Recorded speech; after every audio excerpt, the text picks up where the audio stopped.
जय श्री कृष्णा प्रिय भक्तों। मार्गशीर्ष माह के कृष्ण पक्ष की सप्तमी तिथि को आज हम सुनेंगे संतोषी माता की व्रत कथा। अगर आप शुक्रवार का व्रत करते हैं तो शुक्रवार की व्रत कथा अवश्य सुननी या पढ़नी चाहिए। ऐसा करने से माता की पूजा अर्चना संपूर्ण होती है। इस आर्टिकल में हम आपको संपूर्ण व्रत कथा के बारे में बता रहे हैं। आइए जानते हैं शुक्रवार की व्रत कथा के बारे में। एक बुढ़िया थी। उसका एक ही पुत्र था। बुढ़िया पुत्र के विवाह के बाद बहू से घर के सारे काम करवाती, परंतु उसे ठीक से खाना नहीं देती थी। यह सब लड़का देखता पर माँ से कुछ भी नहीं कह पाता। बहू दिन भर काम में लगी रहती, उपले थापती, रोटी रसोई करती, बर्तन साफ करती, कपड़े धोती और इसी में उसका सारा समय बीत जाता। काफी सोच विचार कर एक दिन लड़का माँ से बोला, माँ, मैं परदेश जा रहा हूँ।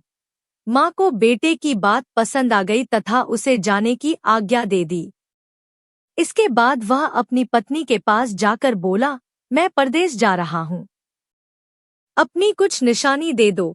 बहू बोली, मेरे पास तो निशानी देने योग्य कुछ भी नहीं है। यह कहकर वह पति के चरणों में गिरकर रोने लगी।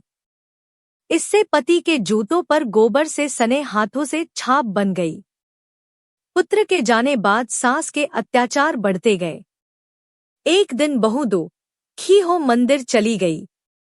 वहां उसने देखा कि बहुत सी स्त्रियां पूजा कर रही थी।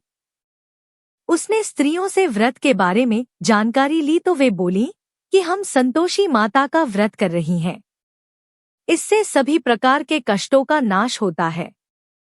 स्त्रियों ने बताया, शुक्रवार को नहा धोकर एक लोटे में शुद्ध जल ले गुड़चने का प्रसाद लेना तथा सच्चे मन से माँ का पूजन करना चाहिए।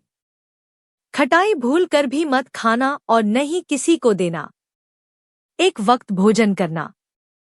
व्रत विधान सुनकर अब वह प्रति शुक्रवार को संयम से व्रत करने लगी। माता की कृपा से कुछ दिनों के बाद पति का पत्र आया। कुछ दिनों बाद पैसा भी आ गया। उसने प्रसन्न मन से फिर व्रत किया तथा मंदिर में जा अन्य स्त्रियों से बोली, संतोषी माँ की कृपा से हमें पति का पत्र तथा रुपया आया है। अन्य सभी स्त्रियां भी श्रद्धा से व्रत करने लगी। बहू ने कहा, हे माँ, जब मेरा पति घर आ जाएगा तो मैं तुम्हारे व्रत का उद्यापन करूंगी। अब एक रात संतोषी माँ ने उसके पति को स्वप्न दिया और कहा कि तुम अपने घर क्यों नहीं जाते? तो वह कहने लगा, सेठ का सारा सामान अभी बिका नहीं, रुपया भी अभी नहीं आया है। उसने सेठ को स्वप्न की सारी बात कही तथा घर जाने की इजाजत मांगी, पर सेठ ने इनकार कर दिया। माँ की कृपा से कई व्यापारी आए, सोना चांदी तथा अन्य सामान खरीद कर ले गए। कर्जदार भी रुपया लौटा गए। अब तो साहूकार ने उसे घर जाने की इजाजत दे दी।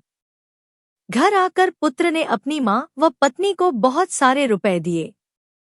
पत्नी ने कहा कि मुझे संतोषी माता के व्रत का उद्यापन करना है।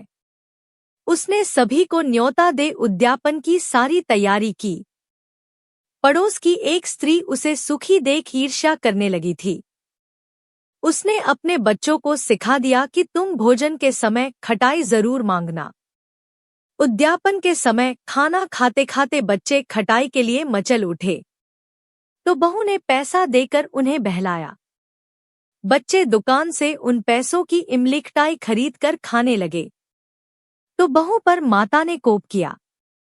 राजा के दूत उसके पति को पकड़कर ले जाने लगे तो किसी ने बताया कि उद्यापन में बच्चों ने पैसों की इमली खटाई खाई है तो बहू ने पुनः व्रत के उद्यापन का संकल्प किया।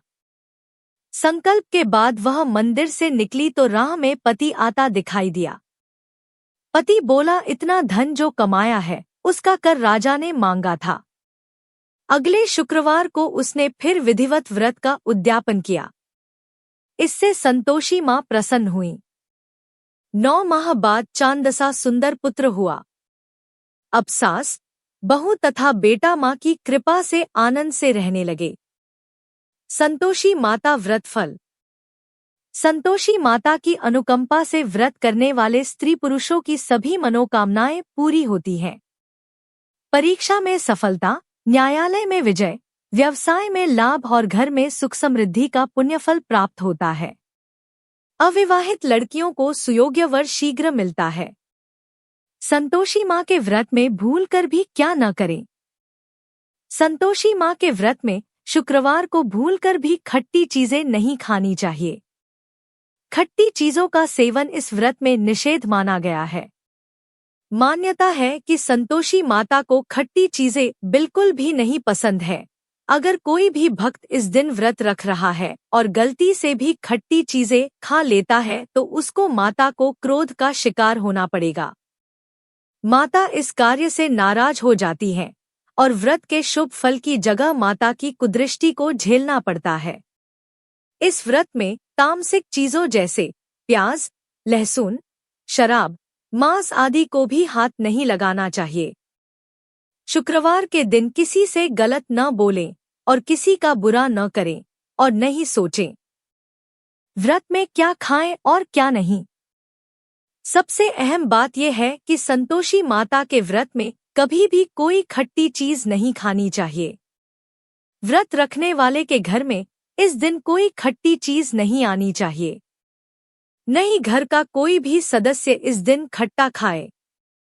व्रत में आप मीठे का सेवन कर सकते हैं। कोई भी एक अनाज दिन में एक बार मीठे के साथ खा सकते हैं। नमक का सेवन बिल्कुल भी न करें। संतोषी माँ के व्रत का महत्व। संतोषी माँ की पूजा करने से जीवन सुख समृद्धि से भर जाता है।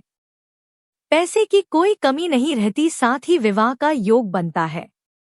मान्यता के मुताबिक अगर कुंवारी लड़कियां 16 शुक्रवार तक मां का व्रत रखती हैं, तो जल्द ही उनकी शादी ब्याह का योग बनने लगता है। वहीं शादीशुदा महिलाओं को इस व्रत को रखने पर सौभाग्य मिलता है। संतोषी माता की पूजा की विधि। शुक्रवार के दिन सुबह ब्रह्मा मुहूर्त में उठने के बाद सबसे पहले स्नान करें और फिर लाल कपड़े पहनें। घर और पूजा घर की साफ सफाई करने के बाद माता की तस्वीर को लाल कपड़े पर स्थापित करें और कलश नारियल की भी स्थापना करें। माता की पूजा में गुड़ चना के भोग का विशेष महत्व होता है। संतोषी माँ की पूजा दूध, दीप, फूल, फल, चावल, रोली के साथ करें और उनको गुड़चना का भोग चढ़ाएं और फिर आरती करें। इस दौरान व्रत करने का संकल्प लें और प्रसाद को दूसरे लोगों के बीच बांट दें। याद रहे कि प्रसाद उन्हीं लोगों को दें जो शुक्रवार के दिन खट्टी चीजों का सेवन नहीं करेंगे। पूरे दिन संतोषी माता का ध्यान करते हुए व्रत रखें और शाम के समय दियाबाती करने के बाद खाना खाएं, लेकिन खट्टी चीजों को गलती से भी खाने में शामिल न करें। इस दिन गरीबों को दान करना भी अच्छा माना जाता है। अगर आपको यह कथा पसंद आई हो तो कमेंट बॉक्स में जय संतोषी माता लिखकर हमारे चैनल को सब्सक्राइब करके वीडियो को लाइक और शेयर जरूर करें।